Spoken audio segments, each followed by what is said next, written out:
Is it me, or are there way too many subscription services in gaming? Seriously, guys, like, I've been going over this, and all of this new age PC box streaming, doing this, doing that, pay $5 a month here, pay $2 to start up, pay $60 a year and get these games, get all of this, 100 plus games, adding new games regularly. All this stuff is just getting out of control, and you guys know me, I'm super old school. All of this is just really confusing. I mean, like, seriously, let's run down the list of stuff that we have here for subscription service gaming. We have Xbox Live, we have Xbox Game Pass, we have Ultimate Xbox Game Pass. So you have 3 separate subscription services that you can pay for within one system. This is absolutely nuts. You know what? But wait, there's more. As somebody famously said, there's PSN Plus, you have Origin Access Premier, Uplay Plus, Nintendo Switch Online, which is the most tame out of all of these, by the way,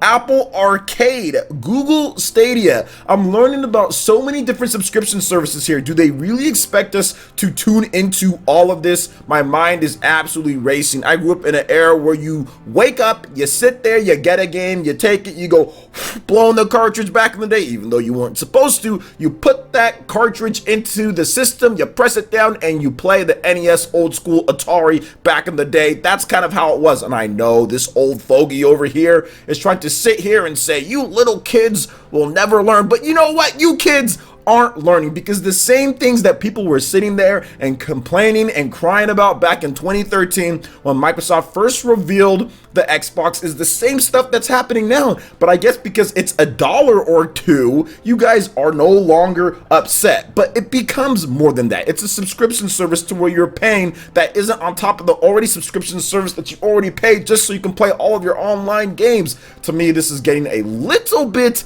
out of control, especially with all of this stuff here. We've gotten to the point with Google Stadia that you don't own anything, and you know what? It's not even like a digital download. It's literally just streaming only, and they're sitting there and acting like, hey guys, this is a great deal. Oh, by the way, you still purchase games for full price on there on top of paying a subscription service. This is just, what? Are you serious? And this Google Stadia thing, by the way, is coming out this year. Oh, and I got one purchased, so I can review it for you guys to tell you how bad of an idea this is. And the newest thing that I've been looking at here is the Apple Arcade. This is the new thing that's kind of going around, because you have a game, Oceanhorn 2, that recently said that, hey, we're going to be exclusive on Apple Arcade. The first month is free. Make sure you guys check it out. Launching on September 19th. So another new subscription service to add to the mix of subscription services that we already have. And you know, like I said, my head is a little bit spinning with this.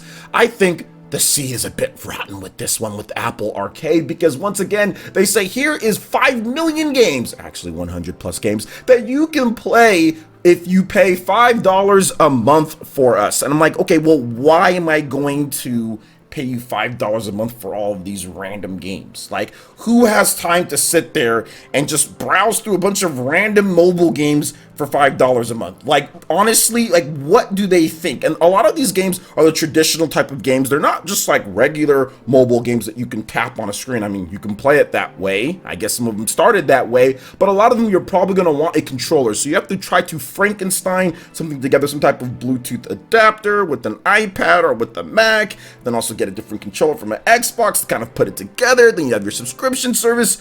It's just adding up to be a bunch of nothing, a bunch of hassle, a bunch of time wasted and money spent on subscribing to another service that's saying we have 5 billion games that you won't play, because that's pretty much what happens. Heck, I've known gamers that seriously go out there and buy a bunch of games and then don't even end up playing all the games that they buy on sale. Like, for example, Steam, right? That has like an endless supply of sales and everything, and people don't even finish their libraries on there. But now we have to have subscription services for us to not finish our libraries, which is interesting, because now big time developers, well, kinda, I guess, Sakaguchi, not really a big time developer anymore, but he was one, is going over to this Apple Arcade. You have stuff like Oceanhorn on this Apple Arcade as well, and I don't feel like appling or arcading with Apple with their subscription service. So you know what, I'm just not going to at all, and I'm going to make this little video instead ranting about it. But honestly, guys, it's taken quite a while, right? It's taken quite a while, but we're seeing the issues in terms of what Microsoft first revealed back in 2013 with this subscriptions and all this stuff like that, which I guess came before that with Xbox Live, but you're seeing how its influence is starting to spread across the industry, and we're getting all of this stuff here because people keep on buying this stuff. But I guess, hey, if it's what consumers want, it's what consumers want. It's an option, but it's starting to seep its way into the traditional gaming, and you know what? It is taking things away from what normal traditional gaming is. I think Oceanhorn 2 is a big example of this when it comes to this digital box streaming, PC in a box, mobile subscription service stuff. And I've tried to get into this digital gaming age and all of this, and it seems like I spend way more time actually downloading games than playing games. Seriously, the other day, I went to go download Gears 5. I got a review code for it, and I'm like, all right, let me download it. And it's just taking so long, not like an hour, whatever the case is. It's just taking forever to download because it's like 50 something gigabytes, and I have good internet, but it's just taking forever. I just want to play the game. I don't want to sit there and download forever, and that's the case with pretty much like every single game. If you're not getting the game day one and you're pre-purchasing with your digital stuff, you're sitting there and waiting for this digital stuff to happen. And you know what? I don't feel like waiting. My time is not that easy to come by because I'm working, I'm doing other things. I don't like to just sit there and play video games all day, and I'm sitting here and waiting for this thing to download forever. And yes, like I said, you can do the digital pre-order bonuses and all that, but what if you don't want to do digital pre-order? What if you just want to wait before there's more reviews or whatever the case is? So this digital PC box gaming thing, I've given it like an honest shot. I've honestly tried with the PlayStation 4 and the Xbox One because that's where it really kind of started. Well, it actually started a little bit before that in the 7th generation when games actually had mandatory installs. So for example, like Grand Theft Auto 5 on the Xbox 360, you had to install that game or a part of that game. So there started to be manual installs. There were some on the PS3 and everything early to where you had to like install like 5 gigabytes or like 2 gigabytes, but those were tame compared to obviously what we're seeing